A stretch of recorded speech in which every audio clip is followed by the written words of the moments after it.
C-48 is a move in the right direction. We need to have even greater move in the direction of a sustainable way of living, support that, invest in that, and make that needed transition happen today. Thank you, Mr. Speaker. Resuming debate, the Honourable Parliamentary Secretary to the President of the Treasury Board. Well, thank you, Mr. Speaker. I am very grateful for the opportunity to speak today about the importance of BC's North Coast and why we are seeking to protect it with Bill C-48. La zone visée. The zone subject to a tanker moratorium goes from the south border of Alaska to the northern tip of Vancouver Island in the Haida Gwaii archipelago. Mr. Speaker, permit me by beginning by reading from a document written 8 years ago, and I'm quoting here. This bill legislates a crude oil tanker ban in the dangerous inland waters around Haida Gwaii known as Dixon Entrance, Hecate Strait, and Queen Charlotte Sound. It will protect our oceans and communities from the risk of a major oil spill and promote a sustainable economy, one that supports BC's growing fisheries and tourism sectors. This bill responds to the clear voices of British Columbians, the majority of whom supported a permanent tanker ban on BC's North Coast. First Nations, BC municipalities, and thousands of businesses whose growth and sustainability depend on a healthy ocean and coastal ecosystem are united in their call for a permanent ban. To be clear, this bill does not apply to natural gas products and will not affect existing deliveries of condensate into Kitimat, BC. It will not prevent the continued transport of diesel and other oil products to local BC communities or in any way affect current or future shipments of oil to Asia and the United States through the Port of Vancouver. The bill does not limit growth in exports of Canadian crude to expanding international markets. And finally, it allocates no new ministerial ability to close other shipping areas in Canada, as these powers already exist under the Canada Shipping Act. The bill does acknowledge that Canadians want communities and wildlife protected, and they want prosperity. This can be achieved by making smart choices about where and how development does take place. We have witnessed the environmental, economic, and social devastation caused by the Exxon Valdez and the BP catastrophe in the Gulf of Mexico. One major spill along BC shorelines would threaten fragile ecosystems, endanger wildlife, harm lives and communities, and jeopardize many of our tens of thousands of coastal jobs, so it is simply not worth the risk. Mr. Speaker, I am reading from a letter that was written to my colleagues as I tabled Bill C-606 back in 2010. And so I am today so grateful and so appreciative of our Minister of Transport for having tabled this bill C-48 to do exactly what I was calling for with my bill C-606. And Mr. Speaker, I did have a chance to visit 15 communities up and down our coast, hosting events to hear from the community members, including the Chambers of Commerce, Indigenous peoples, citizens, and there was an overwhelming consensus that the Pacific North Coast was a very important, internationally significant area that we must protect and defend from the risk of a major oil spill. I did speak with individuals who showed me pictures of themselves wearing gumboots as they cleaned up oil from sea life and from shorelines up in Prince William Sound in Alaska after the Exxon Valdez spill of 10.8 million U.S. gallons of oil back in 1989. Some of those ecosystems have never recovered from that spill and affect the economy and the ecology of those areas today. So I certainly understood the concern that people in the North Coast had And I will explain why that area is so unique and actually risky, and why in my letter I talk about this risk that British Columbians did not believe was worth it in terms of the benefits to our province. I want to give credit to the environmental advocacy groups that raised awareness about the risk of oil tanker traffic and spills in our north coast related to a pipeline that was being proposed for that area and which has since been determined not permissible by our government. And I want to also thank our Prime Minister for recognizing that our Pacific North Coast is not the right route for pipelines and for oil tankers. Mr. Speaker, I was privileged to be able to successfully ensure that the ban on oil tanker traffic in the Pacific North Coast was included in 2 Liberal platforms, one in 2011 and one in 2015. And so what I would like to say is promise made, promise kept. Promise faite? Promise made, promise kept. Marine ecosystems that span the northern coast of British Columbia are unique. The coastline itself, with its rugged cliffs and inlets, provides an abundant environment for its ecologically rich and diverse animal populations. It's dotted with thousands of islands and etched with deep fjords. The coastal rainforests are places of stunning biological prosperity and diversity, and it's an environment that deserves protection. And not only is the North Coast geographically complex, it also supports a wide range of distinct marine ecosystems. These ecosystems provide spawning and schooling areas for fish and is important for a variety of seabirds, marine mammals, and other marine fauna like humpback and killer whales. And that's nothing to say about the region's rich flora. Mr. Speaker, I had a chance to travel in this area as the Environment Minister for the province of British Columbia. I spent a week on a BC Parks boat touring the isolated inlets and shorelines as we sought to discuss with local Indigenous peoples the possibility of creating the Great Bear Rainforest, creating a provincial park and reserve in that area. And so I had a chance to see just how little human impact there has been on that part of our coast, and how, in a way, virgin ecosystem that really is, and that is expressed in the rich variety of the ecosystem that I've spoken about. So, Mr. Speaker, it's not just the the marine areas that are so important to protect, but it is also the area on land that a pipeline was proposing to traverse. And it would have crossed hundreds of fish and salmon-bearing streams. It would have crossed wilderness, mountain, and valley area with virgin forests and ecosystem that's almost impossible to even hike through. It is so remote and so, uncivilized. And I say that in the almost technical sense that there are so few people living there in such vast areas that are unroaded. It means it's very important for our grizzly bears and for other wildlife to be able to live without the impacts of human civilization that do cause challenges to their abundance in other parts of our province and our country. So in many areas of that northern coastal area, salmon still run in the rivers, hundreds of years old trees loom over vast landscapes, and predators and prey remain that keep the delicate balance necessary for these ecosystems to thrive.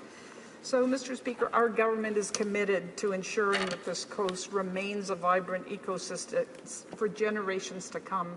And I know that the ecotourism in this area is growing year by year as people from around the world recognize how internationally unique the area is. The government recognizes that Indigenous groups have inhabited the North Coast for millennia and continue to rely on its bountiful ecosystems as foundations for their cultures and economies. And as I traveled around Haida Gwaii and Guayhanas National Park a few years ago in a sailboat, I spoke to many Indigenous peoples from Haida Gwaii, and they were completely and utterly determined that their precious area would not be subject to the risk of a major oil spill by oil tanker traffic. And so this moratorium is very important to those members of the Haida Gwaii community. So this bill is a significant step that is being taken by our government to enhance environmental protection for this pristine and important coastline. The minister also traveled from coast to coast to coast to hear from people about this particular project. From Haida Gwaii to Iqaluit to St. John's, he wanted to hear their perspectives on the oil tanker moratorium and improving marine safety. Our government has met with stakeholders, non-government organizations, and other levels of government and Indigenous groups to listen and gather input.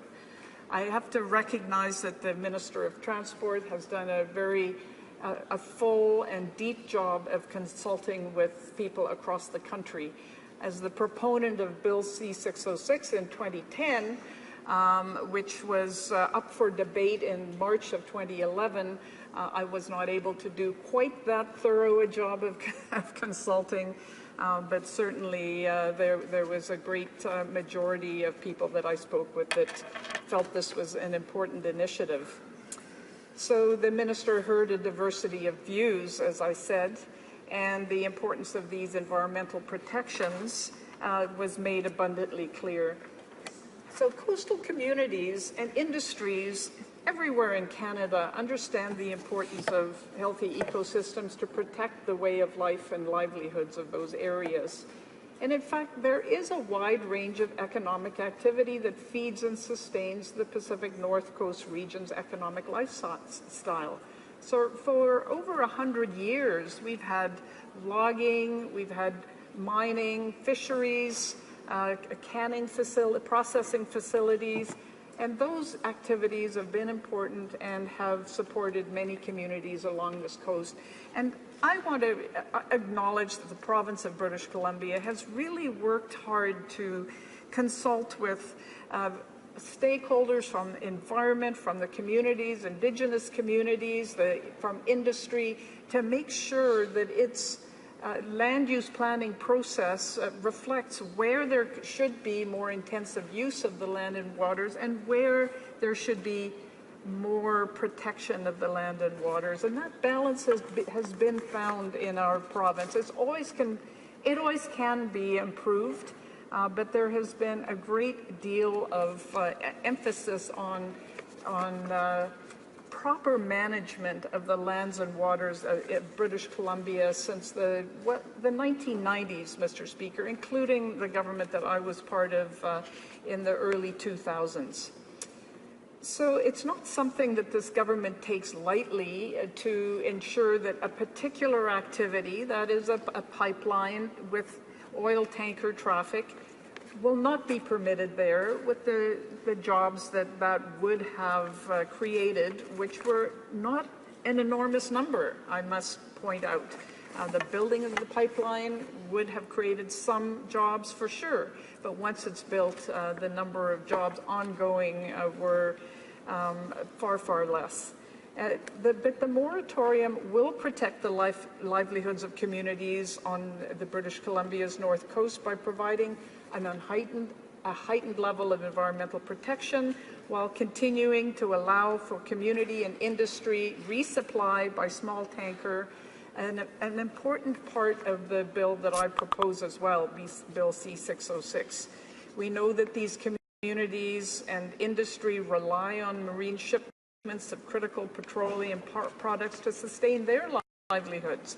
And it's why our government will continue to allow shipments of crude or persistent oil products below a certain level, which is 12,500 metric tons. But what the moratorium does do is it will protect the northern coastline and that whole area and its delicate ecosystems, including Haida Gwaii, from accidents that could upset the fragile region via a major oil spill. And we know that the citizens, the vast majority of citizens of that area don't believe that the risk of that kind of a major spill that we have seen before on our West Coast is worth it. We also understand that should something like that happen, our coast would never be the same. And in the North Coast, there are far fewer services to help prevent a spill, to act quickly if there were a major oil tanker in difficulty, and to prevent the damage. But this tanker moratorium doesn't tell the whole story of our protection of the coast and the precautionary approach that we're building in to help safeguard the marine environment in this region. And I want to mention the Ocean Protection Plan, which adds another set of protections.